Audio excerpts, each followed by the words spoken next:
આ વિસ્તારમાં જીઆઈડીસી ના નામે, જીએમડીસી ના નામે, કોરિડોર ના નામે, નેશનલ હાઈવે ના નામે બારોબાર આપણી જમીનો સંપાદન કરે છે, આપણા લોકોને ડરાવે છે, ધમકાવે છે અને પોલીસનો હાથો બનાવીને, પોલીસનો ઉપયોગ કરીને એ જમીનો ખાલી કરાવે છે। ત્યારે અહીંના પણ ભાજપના નેતાઓએ આગળ અમારા આદિવાસી લોકો ઝૂંપડાઓ બનાવીને ત્યાં પોતાની રોજગારી કરતા હતા, એમના ઝૂંપડાઓ પણ તોડાવેલા છે।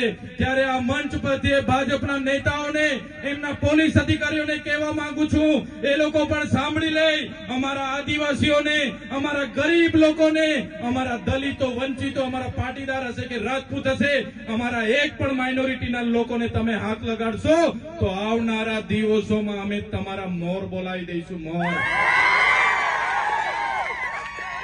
આ કોંગ્રેસ નથી, આ આમ આદમી પાર્ટી છે। તમે કોંગ્રેસના લોકો સાથે મિલીજુલી કરીને અત્યાર સુધી તમારી તાલુકા પંચાયત, જિલ્લા પંચાયત તમે ચલાવી હશે, તમે ધારાસભ્ય જીત્યા હશે, પણ આ મંચ પરથી કહેવા માંગુ છું, અમારા એક આમ આદમી પાર્ટીના આગેવાન તમારી સાથે છે। અમારા એક પણ આમ આદમી પાર્ટીના લોકોને એ ભાજપના નેતાઓ ડરાવવાની વાત કરશે, ધમકાવવાની વાત કરશે, અમારા લોકો પર રેડો કરાવવાની વાત કરશે, જીબીની રેડો કરાવવાની વાત કરશે, પોલીસ રેડોની વાત કરશે તો આવનારા દિવસોમાં મોરે મોરો અમે બોલાવી દઈશું એ લોકોને। અહીંયા જેટલા પણ મીડિયાના મિત્રો છે, જેટલા પણ પોલીસ અધિકારીઓ કાયદા અને વ્યવસ્થા માટે ઉપસ્થિત છે, એમના માટે એકવાર જોરદાર તાળીઓ પાડી લો સાથીઓ। એવા ઈમાનદાર પોલીસ અધિકારીઓ જે આપણી રક્ષા કરે છે, આપણી શાંતિ, સલામતી અને સુરક્ષાની ફરજ નિભાવે છે, એમને ચૈતર વસાવા કડક હાથે સલામ કરે છે। પણ આ મંચ પરથી એટલું જરૂર કહીશ, કેટલાક એસી ચેમ્બરોમાં બેઠેલા ઉચ્ચ પોલીસ અધિકારીઓ અમારા લોકોને હેરાન કરવાના આદેશો આપે છે, ભાજપના ધારાસભ્ય, ભાજપના સાંસદના પટ્ટા ગળામાં પહેરીને એમની ગુલામી કરવાનું કામ કરે છે। એવા પોલીસ અધિકારીઓ પણ કહેવા માંગુ છું, અમારા લોકોને રંજાડવાનું બંધ કરી દેજો, નહીં તો આવનારા દિવસોમાં તમારો પણ હિસાબ કિતાબ કરી દઈશું। 2027માં આવનારી તાલુકા પંચાયત, જિલ્લા પંચાયત અને 2027માં પૂરા ગુજરાતમાં આમ આદમી પાર્ટીની સરકાર બનવાની છે। ત્યારે ઉચ્ચ પોલીસ અધિકારીઓ અમારા નાના પોલીસ અધિકારીઓને અમારા લોકો સાથે ઘર્ષણ કરવા માટે મોકલી આપે છે, એવા પોલીસ અધિકારીઓનો પણ હિસાબ કિતાબ થશે અને જરૂર જણાશે એમને જેલની હવા પણ અમે ખવડાવીશું। સાથીઓ, અમારા કેટલાક લોકોને આ વિસ્તારમાં જંગલ ખાતાના અધિકારીઓ પણ હેરાન પરેશાન કરવાનું કામ કરે છે।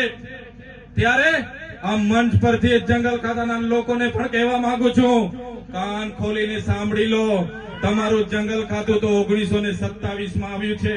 અમારો આદિવાસી સમાજ હોય, અમારો રાજપૂતાના સમાજ હોય, અમારો માઇનોરિટી સમાજ હોય, અમારો દલિત સમાજ હોય, પીછડા સમાજ હોય, આદિ અનાદિ કાળથી અહીંયા વસેલો છે। તમારા જંગલ ખાતા અને તમારી સરકાર તો હમણાં આવી છે, અમારા લોકોને હેરાન પરેશાન કરવાનું ભૂલી જજો। જે દિવસે અમે રોડ પર ઉતરીશું ને તે દિવસે તમારું જંગલ ખાતું પણ અહીંયા નજરે નથી પડવાનું। કેટલાક પોલીસ અધિકારીઓ અહીંયા ચૈતર વસાવાની સભા હતી એટલે આપણા આગેવાનોને ડરાવવા માટે ઘરે દારૂની રેડ પડાવે, કે તમે દારૂ વેચો છો, તમે આંકડા જુગાર રમાવો છો, તમે સટ્ટા બેટિંગ રમાવો છો, એમ કરીને ડરાવે, ધમકાવે। કેમ સભા રાખી, શું જરૂર પડી, અમને જણાવો। એવી ખોટી જીબી વાળાને રેડ પડાવી એ ભાજપના નેતાઓના લીધે અમારા લોકોને દબાવવાનું કામ કરે। પણ એવા પોલીસ અધિકારીઓને પણ કહેવા માંગીએ છીએ, અમને પણ ખબર છે કોણ ક્યાંથી હપ્તા લાવે છે, કોણ ક્યાં ધંધા કરાવે છે। અહીંયા રાધા કોમ્પ્લેક્સ છે, એની પાછળ એની પાછળ ભાતી દાદાનું મંદિર છે, ત્યાં હાટડી ચાલે છે, દારૂની હાટડી। અહીંયા જૂનું બસ સ્ટેન્ડ છે, જૂનું બસ સ્ટેન્ડ ની પાછળ પણ દારૂની હાટડી ચાલે છે। અહીંયા કૃષ્ણા ટોકીજ છે, કૃષ્ણા ટોકીજ ની આજુબાજુમાં પણ દારૂની હાટડીઓ ચાલે છે। અહીંયા નાદોદી ભાગોળ છે, નર્મદા વસાહતની બાજુમાં, ત્યાં પણ દારૂની હાટડી ચાલે છે। જો પોલીસ આવું નકલી દારૂની હાટડીઓ, અહીંયા વેચાતા ડ્રગ્સ ને બંધ નહીં કરશે તો આવનારા દિવસોમાં અમારા જિલ્લા પ્રમુખ, અમારા તાલુકા પ્રમુખ અમારા છાયાબેન પાઠકની આગેવાનીમાં ચૈતર વસાવા ત્યાં રેડ કરવાના છે. એ લોકોને પણ અમે ખુલ્લા પાડી દઈશું.